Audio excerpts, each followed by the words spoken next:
बिस्मिल्लाहिर्रहमानिर्रहीम। अस्सलाम वालेकुम नाज़रीन, प्रोग्राम आप देख रहे हैं 7 से 8 सना हाशमी के साथ। मुझे उम्मीद है कि आप तमाम लोग खैर खैरियत से होंगे। मैं हमेशा ही एक लफ्ज़ दोहराती हूँ और वो बहुत ज़रूरी भी लगता है मुझे बाज़ दफ़ा कि पाकिस्तान की सियासत में जो इस वक्त बिगाड़ है या पाकिस्तान की सियासत में जो खींचातानी है, एक जानिब तो हम देख रहे हैं कि 8 फरवरी के इलेक्शंस के बाद एक वाज़ेह अक्सरियत नज़र आ रही है पार्लियामान के अंदर, जो इसको कहते हैं जॉइंट वेंचर मुख्तलिफ सियासी जमातों का बना है। प्राइम मिनिस्टर भी इलेक्ट हो चुके हैं, प्रेसिडेंट भी बन चुके हैं, अब सेनेट वाला जो मामला है वो भी शुरू हो गया है। तो एक तरफ तो कहानी चल रही है, लेकिन इसके बावजूद एक कशमकश जो है वो हम देख रहे हैं। इसी तनाजुर में जब हम पाकिस्तान की मईशत का अहाता करने बैठते हैं तो हम ये कहने पर मजबूर हो जाते हैं कि पाकिस्तान की मईशत जो है वो रोजाना गिरावट का शिकार है। नए वजीर खजाना की आमद के साथ ही ये सवाल खड़ा होना शुरू हो गया है कि क्या पाकिस्तान की मईशत IMF के शिकंजे से बाहर निकलेगी या नहीं। इसका सीधा और सादा जवाब तो जाहिर है, तमाम ही तज्जियाकार कहते हैं कि ये नामुमकिन है। लेकिन हम किस डगर पर चढ़कर आगे पाकिस्तान को, जो बैंकरप्सी की हम बात सुनते हैं या कर्जों के बोझ तले दबे रहने की एक हमारी रविश है, उससे हम किस हद तक पीछा छुड़ाएंगे। फिर GDP रेट्स के ऊपर हम जरूर बात करते हैं, हमारा करंट अकाउंट का जो खसारा है वो हम जरूर देख रहे होते हैं। तो अब हमें आगे मामलात को कैसे देखना है, इसके लिए मैंने साबिक चेयरमैन FBR शब्बर जैदी साहब को आज जहमत दी है। जरा उनसे अहाता करते हैं और पूछ कि नए वजीर खजाना की आमद के साथ क्या नया रोड मैप भी वो देख रहे हैं, क्योंकि मैंने जो बातें सुनी है, जो इनसाइट्स आए हैं कुछ जगहों से, तो पता ये चला है कि भाई टैक्स का जो मामला है वो बड़ा तगड़ा होने वाला है। शब्बर साहब अस्सलाम वालेकुम, बहुत बहुत शुक्रिया वक्त देने के लिए। बिस्मिल्लाहिर्रहमानिर्रहीम। सना, आपने बहुत रेलिवेंट सवाल किया है और मेरा जवाब जो होगा अगला, वो मेरा जो अगला जुमला होगा वो आपके बहुत से सवालों का जवाब होगा। ओके।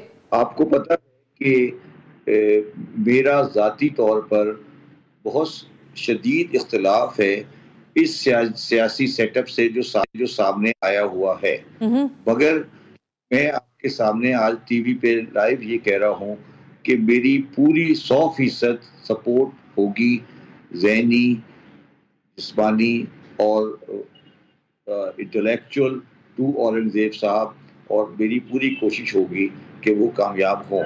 अब आप मेरी बात को समझ गई होंगी। कामयाब हो मींस के जो सर्कमस्टांसेस हैं वो फेवर नहीं करते। आप सारी फुली सपोर्ट की जब बात करते हैं, मैंने अभी टैक्स इस्लाहात की बात की जी, मैं इसको थोड़ा और वाज़ेह कर देता हूँ जी। मैं ये कह रहा हूँ कि जब आपने एक नॉन पॉलिटिकल आदमी फाइनेंस मिनिस्ट्री में दिया है with full empowerment being a minister, और उस आदमी के साथ 2-3 पॉजिटिव एस्पेक्ट हैं। पॉजिटिव एस्पेक्ट सना ये है कि उस आदमी के पास कोई फंड का बैगेज नहीं है। बिल्कुल दुरुस्त है। फंड का आदमी नहीं है, मतलब वो मॉनेटरी फंड का साथ बैगेज नहीं है। दूसरा, उसके पास टेक्निकली सियासी बैगेज भी नहीं है। ओके, ठीक है। और उसके पास प्रोफेशनल हमारे जैसे लोगों की सपोर्ट भी है, और उसके पास साथ SIFC भी है। हाँ। तो सियासी जो आपका माहौल है, या सियासी जो आप जो सियासी खेल असेंबली में खेलते रहेंगे, ये फाइनेंशियल साइड की जो एडमिनिस्ट्रेशन आपके सामने आज है, ये उन तमाम चीजों से बालातर है, और इसको हमारी पूरी सपोर्ट होगी, और हम कोशिश करेंगे कि पाकिस्तान को कम से कम उन चीजों से निकाल सके। अब आ जाते हैं प्रॉब्लम के ऊपर और उसके सोल्यूशन के ऊपर। जी जरूर। देखिए, सबसे बड़ा प्रॉब्लम सना ये है इस मुल्क के अंदर, वो ये है कि जब भी कोई फाइनेंस मिनिस्टर सियासी बैकग्राउंड से आता है और वो सियासी आदमी होता है, तो वो ये कहता है कि जी मेरी गवर्नमेंट बड़ी अच्छी थी, बिल्कुल ऐसे, और किसी एक ने तबाह कर दिया, और पाकिस्तान बड़ा मालामाल मुल्क है, और हमारे बिरादर मुल्क सपोर्ट करने को तैयार है, और हम इसको आधे घंटे में बाहर निकाल लेंगे। ठीक है। औरंगजेब साहब के साथ ये कोई बैगेज नहीं है। उन्होंने पहले जो बातें की हैं वो बिल्कुल वाज़ेह हैं कि कोई हमें बिरादर मुल्कों से पैसे मिलने की उम्मीद नहीं है। जी। हमें अपने पाँव पे खड़ा होना है। हमारे हालात जो हैं वो जो कुछ हैं वो ये हैं, अच्छे हैं या बुरे हैं, तो वो जो आपको एक रियल टाइम पिक्चर देने की सलाहियत रखता है, वो सलाहियत कोई भी सियासी आदमी नहीं रखता, क्योंकि सियासी आदमी के पास बैगेज होता है, और शायद पाकिस्तान की खराबी का बहुत बड़ा हिस्सा उस वक्त हल हो जाएगा जब हम अपनी ग्राउंड रियलिटी को समझ लेंगे कि हमारी ग्राउंड रियलिटी क्या है। अगला इसमें एस्पेक्ट ये है कि हमें अगले 12 महीने में तकरीबन 30 अरब डॉलर बाजार से उठाना है। बाजार से उठाने का मतलब ये है कि ये पैसे हमें कमर्शियल मार्केट से लेने पड़ेंगे, इंटरनेशनल कमर्शियल मार्केट से। बिरादर मुल्कों वाली कहानी खत्म हो गई है। औरंगजेब साहब जेपी मॉर्गन के आदमी हैं, वो बैंकिंग सेक्टर से आए हैं, शायद वो एक बेहतर डील कर सके मेरे से या और किसी साहब से, क्योंकि वो इस फील्ड के आदमी हैं, और शायद वो बेहतर डील कर लें, क्योंकि हमारा जो डील है वो इस वक्त IMF के साथ तो है, वो तो एक सपोर्ट वाला है, मगर रियल मनी जो हमें चाहिए वो आएगी from the commercial market in London. तो ये दूसरी बात है।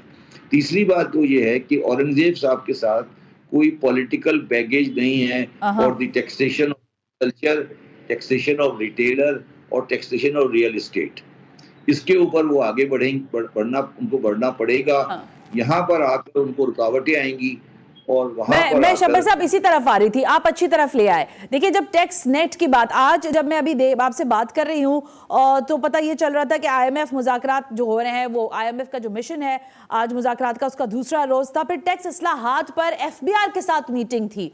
अब आपने जिन 2 इंपॉर्टेंट टैक्स इस्लाहात का नाम लिया, जिसमें रियल एस्टेट भी है और फिर जाहिर है फिर रिटेलर्स भी हैं, फिर दीगर, आप इस नेटवर्क को बढ़ाते जाइए।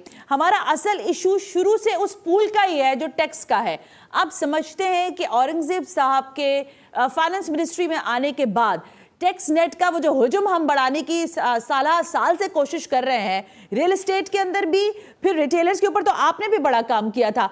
आपका क्या ख्याल है कि क्या तामीराती सेक्टर पे काम कर लेंगे, NGOs, खैराती इदारों पे जो टैक्स है उस इस्तिस्ना को खत्म करने की बात हो रही है, तो क्या ये जो कहते हैं ना, ये अम्ब्रेला जो है, जो लगी हुई थी इन सारे लोगों पर, वो हट जाएगी और फिर जाहिर है फिर मामला बेहतर हो जाएंगे?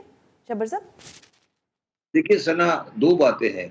पहली बात इस बात पर कि औरंगजेब के पास कोई पैकेज नहीं है, और वो इस चीज को अच्छी तरह समझता है कि क्या इशू है।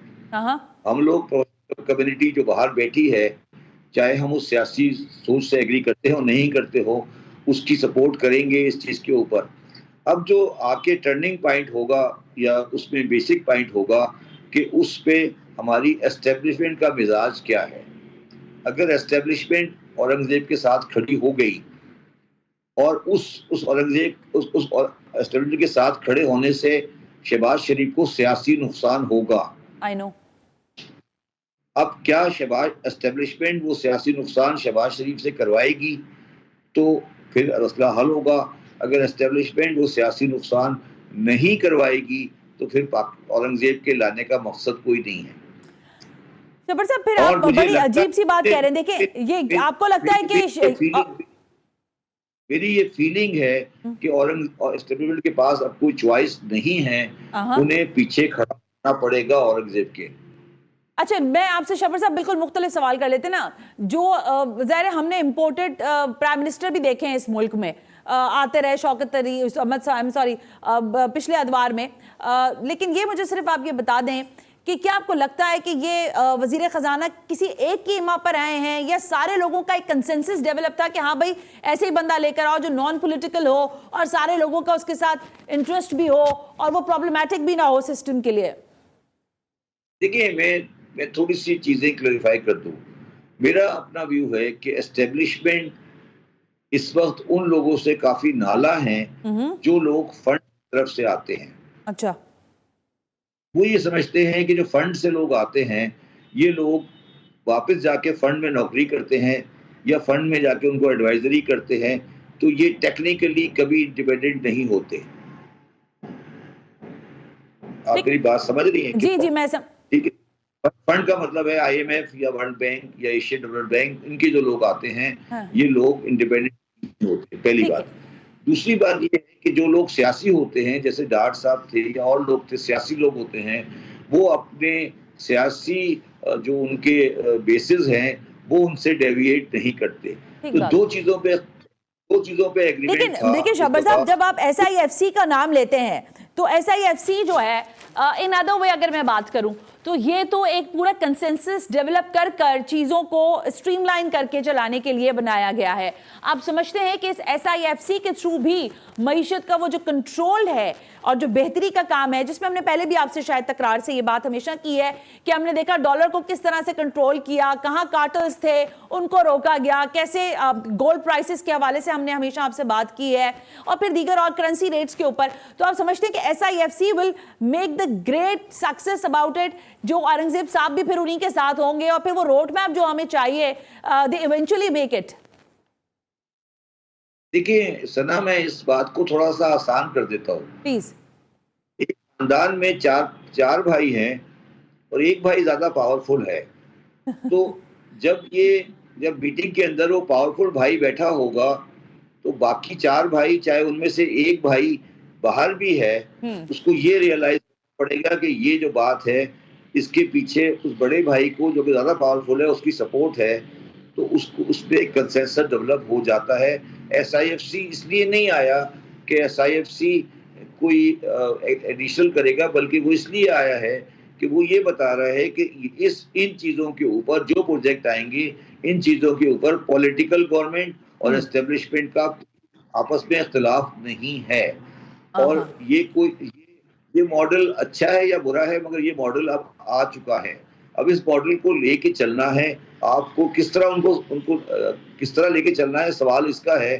मैं एक बहुत बुनियादी सवाल कर रही हूँ आपसे, अगर आप मुझे थोड़ा सा, मैं चाहती हूँ कि आप इसको ब्रीफली थोड़ा सा ही बता दें हमें, हमारे सुनने वालों के लिए। देखिए हमारे यहाँ डॉक्टर्स हैं, अभी मैंने नाम लिया आपको कि NGOs हैं, और बड़ी तादाद में बड़ी बड़ी NGOs हैं जिनका एक अच्छा खासा हुजम बजट का मौजूद है, लेकिन वो टैक्स नहीं देते हैं। फिर रियल सेक्टर है, फिर इसी तरह मैंने अभी और आपसे बात की रिटेलर्स की। अब आप मुझे सिर्फ थोड़ा ब्रीफली बताइए कि क्या ये तरीका हम अपनाने को तैयार हैं कि ये सारे कम से कम अशखास, ये तमाम तर वो लोग जो इन बिजनेसेस को रन करते हैं, उनको टैक्स नेट में लाया जाए, उनसे पूछगछ की जाए कि भाई आप इतना कमाते हैं तो मुल्क की मईशत को कैसे पे बैक करते हैं, क्या ये मुमकिन है कि नहीं है? देखिए मैंने कहा ना सना, ये 100% मुमकिन है और ये अब होना है। तो अब सवाल सिर्फ ये नहीं है, सवाल ये है कि औरंगजेब तो एक सही आदमी है जो उसे कर सकता है, मगर औरंगजेब के ऊपर किसी आदमी का हाथ होना चाहिए, और उस आदमी का हाथ के साथ वो जबान होनी चाहिए जो उसने बोली थी करेंसी एक्सचेंज वालों के साथ। Indeed. कि I want the dollar at this rate, thank you very much, the meeting is adjourn. अगर आपको याद हो, मैंने आपके प्रोग्राम में कहा, मुझे बिल्कुल याद है। तो अब आपको रिटेलर को बुला के ये कहना है कि mister so and so, you have to do this thing, thank you, the meeting is adjourn, finished. अब ये जबान अगर आप इस्तेमाल करने के लिए तैयार हैं तो फिर तो ये काम हो जाएगा। इट्स अ पॉइंट शबर साहब कि ये अब हम वैसे भी इस नहज पर पहुंच गए हैं कि हमें इस्लाहात करनी है बाय हुक और बाय क्रुक, जिसको आप कहते हैं ना, और अभी आप जो एडजर्न करने वाली बात, हाँ जी जी, ये इस्लाहात जो है ना, ये थोड़ा सा गलत पाकिस्तान में आ रहा है। ये बात इस्लाहात की नहीं है, इस्लाहात पे तो सबकी एग्रीमेंट है, इस पे तो किसी का डिसएग्रीमेंट नहीं है कि रिटेलर होलसेलर को टैक्स देना है, इस पे कोई डिसएग्रीमेंट नहीं है, चाहे वो पीटीआई वाला हो। अब सवाल सिर्फ ये है कि जब वो रिटेलर और होलसेलर माफिया बनकर बाजारों में लोगों को नहीं जाने दे रहा और रजिस्टर नहीं करा रहा, तो उसका फिर इलाज ये है ना, फिर ये इलाज है ना कि फिर वो एक मजबूत आदमी उनको बुलाएगा और कहेगा mister so and so, it has to be done by in 24 hours. देखिए अब ये टाइम, लेकिन ये टाइम आ गया ना। हाँ यही टाइम आ गया। शबर साहब बिल्कुल, मैं लास्ट आपसे कमेंट लेना चाहूंगी, आखिरी सवाल है, ये फरमा दीजिएगा कि जब हम आप ज़ाहिर पिछले प्रोग्राम्स में भी हमने ये बात की आपके साथ, हुकूमत जो बनी है वो तो जाहिर है, मुझे कहने दीजिए कि बैसाखियों पर बनी है, कुछ आ गए हैं, कुछ मौजूद हैं, और ये कब तक हैं किसी को कुछ नहीं पता, लेकिन sustainability for the progressive finance issues, आप समझते हैं कि हमें कब तक इस चीज़ों को लेकर चलने की ज़रूरत है? कड़वा कसीला, अच्छा बुरा, शक्ल अच्छी नहीं लगती किसी की, ओके ऑल राइट, लेकिन क्योंकि आपकी मईशत दगरगू है और आपको श्रीलंका नहीं बनना है, अगर कल परसों भी मैं कहीं पढ़ रही थी, लोग कह रहे थे कि वक्त दूर नहीं है, शायद हम श्रीलंका जैसी मईशत के साथ खड़े हुए होंगे, आपको लगता है कि कहीं ना कहीं कुछ पॉलिटिकल एनालिसिस और मईशत को सामने रखते हुए इनको कितना अरसा साथ चलना होगा? देखिए, मैं आपको एक बड़ी इंटरेस्टिंग बात बता दूं कि ये आपके लोगों की गलतफहमी है कि श्रीलंका ने जो कुछ किया उससे श्रीलंका को नुकसान हुआ। श्रीलंका उस प्रोसेस से गुजरने के बाद बेहतर हो गया। ठीक है। अब सना, मैं इस सवाल का जवाब दे देता हूं कि पाकिस्तान में ऐसे लोग भी फाइनेंस मिनिस्टर रहे हैं जो मिनिस्टर थे पीपल्स पार्टी की गवर्नमेंट में, और वही मिनिस्टर थे पीटीआई की गवर्नमेंट में, वही शख्सियत शौकत तरीन सर। हाँ। शौकत तरीन साहब। ठीक है। तो मैं आज आपको तकरीबन गारंटी से ये कहता हूं कि अगर कोई इन हाउस चेंज होती है,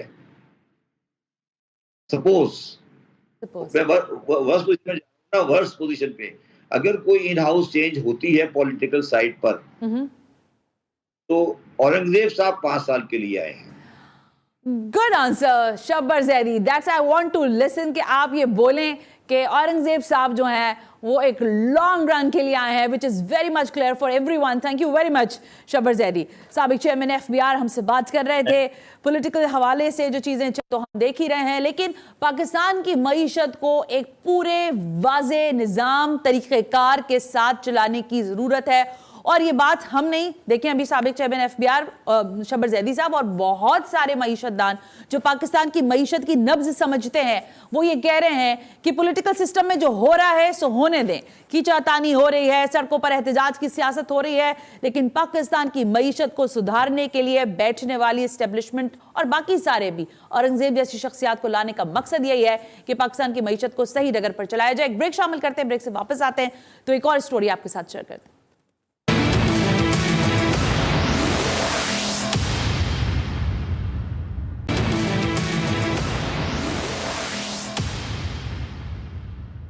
वेलकम बैक नाजरीन, हम ब्रेक पर थे और जाहिर है जो मईशत के मामला हैं उस पर हम आज आपसे बात कर रहे थे। शब्बर जैदी साहब कुछ इंकशाफात से भरपूर बातें कर रहे थे।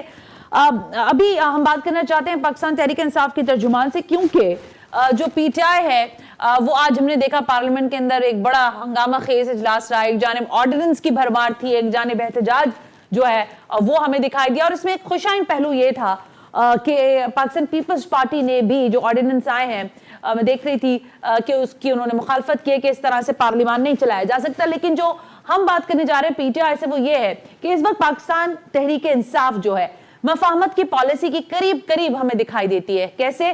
बहुत सारी मुलाकातों का अहवाल आपके सामने है। कुछ मुलाकातें जो हैं वो नहीं हो रही थी, लेकिन फिर हमने देखा कि वो भी हो गई हैं। तो ये मुलाकातें खुद से हो रही हैं, पाकिस्तान तहरीक इंसाफ खुद फैसले कर रहा है, या इनके अंदर जो तजाद है, जो तफरीक है, उसका कोई और भी फायदा उठा रहा है? और दूसरा अहम तरीन सवाल ये कि क्या बानी तहरीक इंसाफ जो है, क्या वो इस वक्त इस सियासी हालात में पाकिस्तान तहरीक इंसाफ के फैसले वो कर रहे हैं अदियाला से बैठकर, या इनके यहाँ दीगर और मामलात और लोग चला रहे हैं? जरा बात करते हैं रऊफ हसन साहब से, तर्जुमान है पाकिस्तान तहरीक इंसाफ के। वेलकम करती हूँ। अस्सलाम वालेकुम रऊफ हसन साहब। वालेकुम अस्सलाम जी, thank you very much for having me on your programme. Thank you very much Rauf sahab. मेरे पास वही हमेशा मैं कहती हूँ कि आप लोग जब आते हैं तो कुछ अनोखे भी सवाल होते हैं, कुछ पुराने सवाल होते हैं, लेकिन आजकल एक सवाल बड़ा गर्दिश में है और वो ये है कि पीटीआई जो है इस वक्त जिन हालात का शिकार है, इसमें फैसले कौन कर रहा है रऊफ साहब? देखिए जी, कोर कमेटी मौजूद है। अच्छा। और कोर कमेटी ही खान साहब की डायरेक्शंस के अंडर तमाम फैसले करती थी और करती रहेगी। मुलाकात के ऊपर पाबंदी तो थी, लेकिन कल चंद वकला ने, 4 वकला ने हमारे खान साहब से मुलाकात की है और आज भी कुछ लोग गए हुए थे। I am not fully aware कि उनकी मुलाकात आज खान साहब के साथ हुई है या नहीं हुई है, लेकिन कोर्ट ने परमिशन दी हुई है। मैंने भी पिटिशन की थी एक कंटेम्प्ट की, और कोर्ट ने एक कोऑर्डिनेटर मुकर्रर किया था बैरिस्टर उमैर को कि वो डेली बेसिस के ऊपर 4 से 6 बंदों की लिस्ट जो है वो प्रोवाइड करेंगे और उनको कोर्ट की स्पेसिफिक इंस्ट्रक्शंस के अंदर मुलाकात करने की इजाज़त दी जाएगी। तो ये जो प्रोसेस है ये कल से इंशाल्लाह ताला शुरू हो जाएगा और खान साहब के साथ उम्मीद करते हैं कि कोर्ट की परमिशन की रोशनी में रेगुलर हमारे लोग जो है वो मुलाकात उनके साथ कर सकेंगे। लेकिन ये कल पता चलेगा कि इसके ऊपर क्या डेवलपमेंट है, क्या जो जेल इंतजामिया है वो कोर्ट की इंस्ट्रक्शंस को मानती है या माजी की तरह वो उनको रद्दी की टोकरी में डाल के बाकी जो इंस्ट्रक्शंस जहां से मौसूल होती हैं उनकी पाबंदी करेगी वो। तो ये कल तक मालूम हो जाएगा। मैंने ये सवाल जो आपसे किया था कि फैसले कौन कर रहा है, इसका एक पस मंजर था। अभी जो ये मुलाकात हुई है गुज़िश्ता रोज वज़ीर आज़म पाकिस्तान की और वज़ीर आला KPK यानी अली अमीन गंडापुर साहब की, मियां शहबाज शरीफ से ये मुलाकात बानी पीटीआई की नॉलेज में है कि ये मुलाकात हुई है या उनकी इजाजत से हुई है, और अगर नहीं हुई है तो इस मुलाकात का फैसला किसका था? देखिए, खान साहब की इंस्ट्रक्शंस के बगैर कोई फैसले नहीं होते हैं। कोर कमेटी भी अपनी रिकमेंडेशंस जो है वो खान साहब के पास भेजती है और खान साहब की अप्रूवल के बाद ही उनको इम्प्लीमेंट किया जाता है, उससे पेशतर नहीं किया जाता। अच्छा। अलीमीन गंडापुर साहब आज हमारी कोर कमेटी में मौजूद थे और उन्होंने जो मुलाकात की है वो खान साहब की इंस्ट्रक्शन या अप्रूवल के बगैर मुलाकात वो नहीं करते, नहीं कर सकते थे। तो लाजमी बात है कि चूंकि एक प्रोविंशियल गवर्नमेंट है और फेडरल गवर्नमेंट के साथ एक वर्किंग रिलेशनशिप जो है उसको उस्तवार करना इंपॉर्टेंट चीज है। सो ये मुलाकात उसी कॉन्टेक्स्ट में देखी जानी चाहिए। इससे कोई और नतायज जो है वो अखज़ करने की कोशिश जो है वो मुनासिब नहीं है। रऊफ साहब ठीक है, ये अच्छी बात आपने बता दी कि पीटीआई के जो बानी है उनको पता था कि ये मुलाकात हो रही है। अब अगला सवाल मेरा आपसे ये है कि क्या हम ये समझें, आपने कहा ना कोई नया नतीजा अखज़ ना करे, लेकिन क्या हम ये समझें कि पाकिस्तान की पॉलिटिकल सिस्टम को पीटीआई समझने लगी है, उसको पता है कि मफामत करनी पड़ेगी और ये राह आपने ले ही ली है? देखिए, खान साहब की बड़ी स्पेसिफिक इंस्ट्रक्शंस थी, मैं भी कुछ दिन पहले उनसे मिला था। उसमें उन्होंने कहा था कि 3 जमातों के अलावा, अच्छा। वो 3 जमातें हैं, पाकिस्तान मुस्लिम लीग नवाज, पीपल्स पार्टी और MQMP। अच्छा। इन 3 जमातों के अलावा बाकी तमाम जमातों से राब्ता किया जाए और उनसे एक प्लेटफॉर्म के ऊपर इकट्ठा करने की उन सबको कोशिश की जाए ताकि मुल्क में जमहूरी इक़्तिदार और जमहूरी कल्चर जो है उसके फ़रोग़ को उसके बारे में किसी मूवमेंट को इनिशिएट किया जा सके। अच्छा। इन 3 जमातों को उन्होंने क्यों सिंगल आउट किया? क्योंकि ये 3 जमातें वो हैं जिन्होंने मैंडेट चुराया है हमारा। ये वो जमातें हैं जिन्होंने रात के अंधेरे में पावर्स दैट बी उनके साथ मिलकर हमारा मैंडेट चुराया है।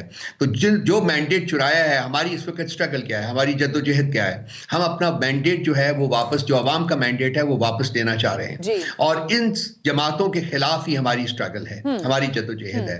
कंसिक्वेंटली इनके साथ हाथ मिलाने का तो फॉर द टाइम बीइंग सवाल ही पैदा नहीं होता। इनके साथ कोई हम एक पेज के ऊपर आ ही नहीं सकते क्योंकि हमारी जद्दोजहद ही इनके खिलाफ है।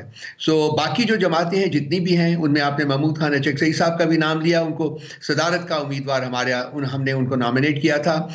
अख्तर मैंगल साहब के साथ बात हुई है और भी छोटी जमातें जो हैं बलूचिस्तान और बलूचिस्तान से बाहर की जमातें जो हैं उनके साथ बातचीत हो रही है और मुझे उम्मीद है कि हम अनकरीब एक प्लेटफॉर्म के ऊपर इकट्ठे होकर पाकिस्तान में जमहूरियत के फ़रोग़ के लिए, पाकिस्तान में जमहूरियत की जड़ें मजबूत करने के लिए हम एक जद्दोजहद है उसका आगाज करेंगे। बिल्कुल ठीक है रऊफ साहब। अब मैंने जो महमूद खान अचकज़ई साहब का तस्करा आपने भी किया है वो ये था कि देखिए यही वो महमूद खान अचकज़ई साहब हैं जिनसे आप लोग बात करना गवारा नहीं करते थे, खान साहब को बिल्कुल पसंद नहीं थे।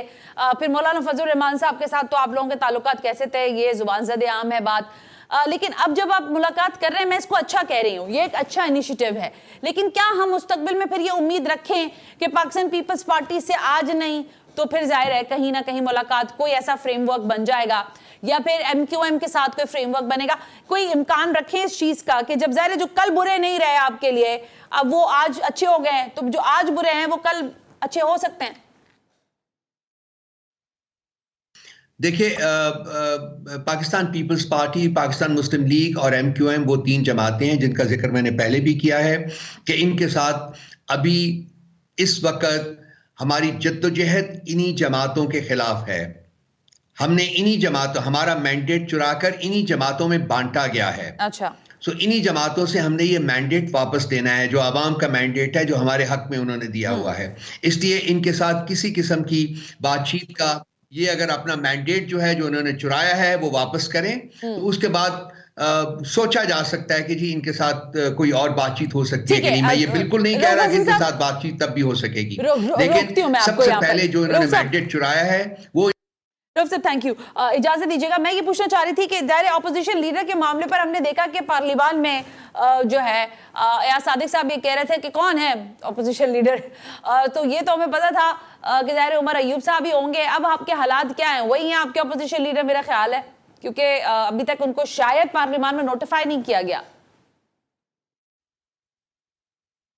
देखिए, उमर अयूब साहब को नॉमिनेट किया जा चुका हुआ है ऑपोजिशन अच्छा, लीडर के तौर के ठीक ऊपर। है। वही हमारे प्राइम मिनिस्टर के लिए उम्मीदवार भी थे, और वो अब ऑपोजिशन लीडर जो है वो भी उमर अयूब साहब ही होंगे पार्लियामेंट में। जी ओके, मैं जरूर सब थोड़ी बात क्योंकि पिछले दिनों मैं कुछ प्रोग्राम्स का अहाता कर रही थी और चीजें देख रही थी, फॉर्म 45 पर आपसे बात करना चाहती हूँ, लेकिन इस ब्रेक के बाद।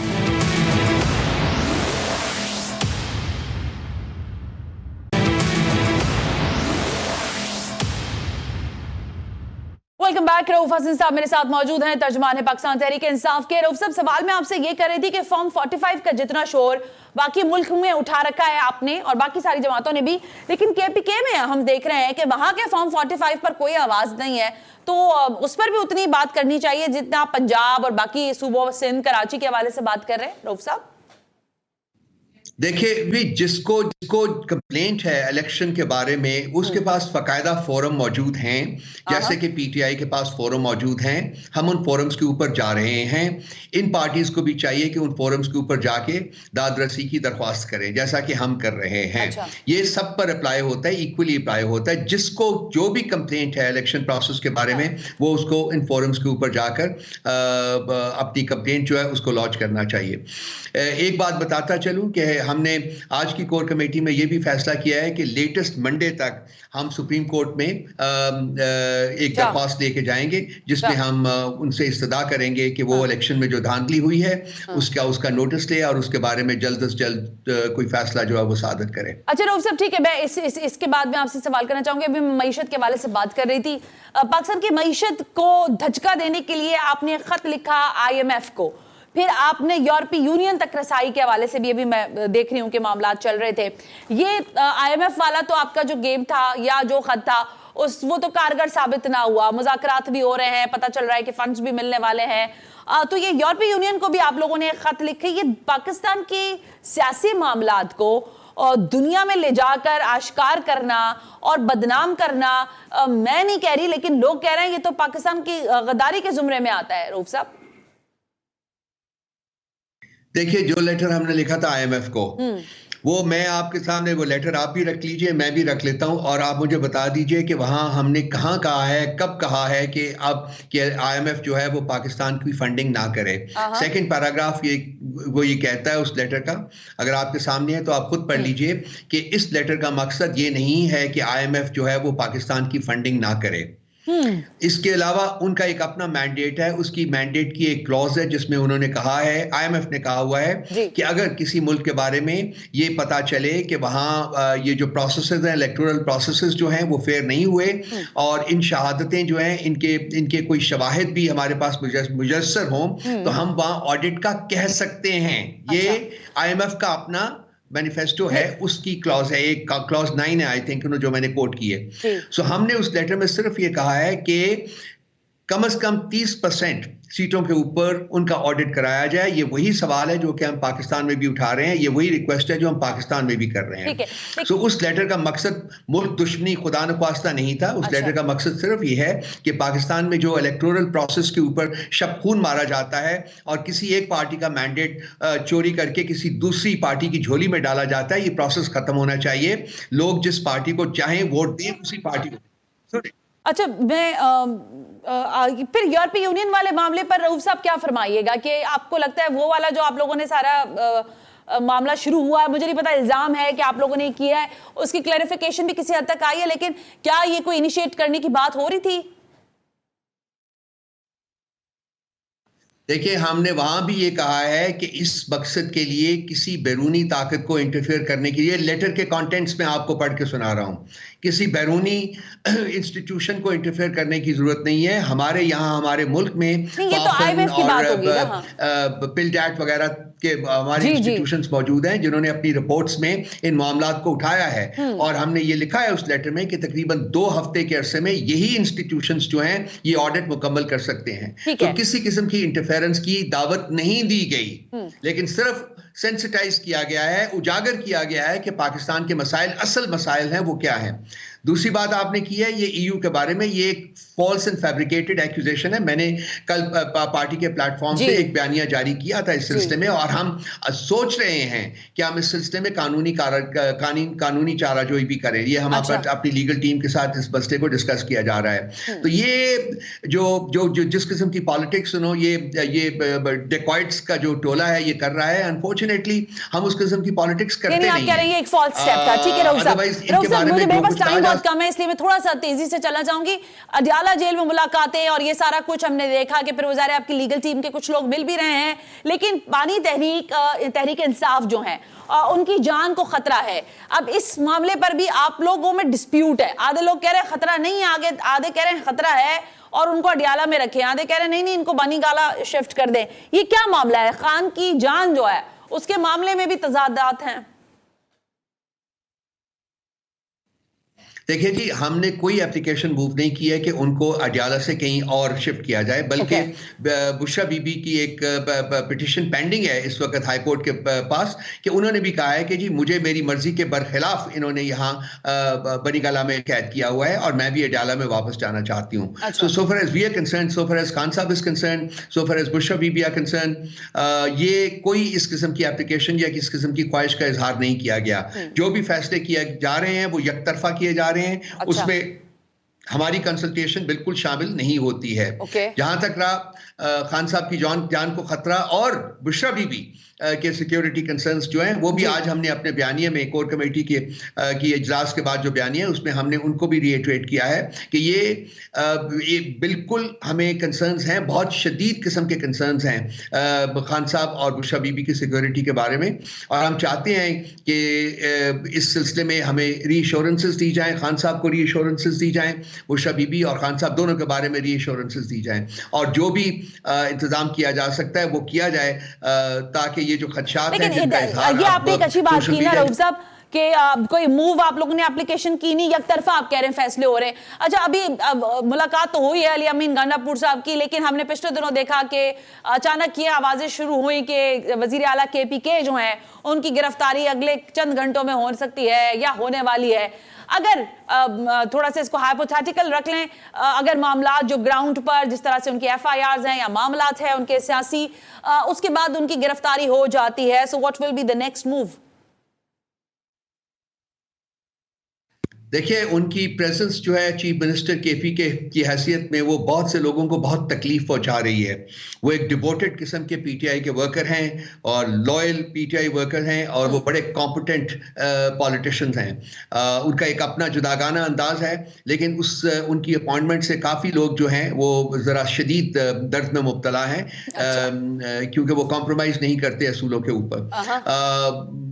उनको सिंगल आउट किया जा रहा है, बिल्कुल किया जा रहा है, to that extent yes I agree with you, लेकिन जो सिंगल आउट करेंगे या उनके खिलाफ अगर किसी किस्म की कार्रवाई करेंगे, वो आज सुना है कि उनको वो आज नहीं बल्कि 2 दिन पहले उनको बुलाया भी गया हुआ है। वो मेरिट के ऊपर अपना केस फाइट करेंगे, और अगर खुदा न ख्वास्ता उनके साथ नाइंसाफी की जाती है और आईनी और कानूनी तकाज़ों के बरखिलाफ कोई फैसला किया जाता है तो हम शदीद मुज़ाहमत करेंगे, शिद्दत से मुज़ाहमत करेंगे। वो हमारे खान साहब के अपॉइंटेड चीफ मिनिस्टर हैं और हम चाहते हैं कि वही चीफ मिनिस्टर रहें और वही रहेंगे इंशाअल्लाह ताला। उनको किसी किस्म की कोई गज़न पहुंचाने की कोशिश की गई तो PTI पूरी शिद्दत के साथ। रऊफ हसन साहब की गुफ्तगू आपने सुनी। PTI क्या मूव कर रही है, पाकिस्तान की मईशत का आगे क्या अहवाल होगा वो हम देखते रहेंगे। आज के प्रोग्राम से सना हाशमी को इजाजत दीजिए। अल्लाह हाफिज।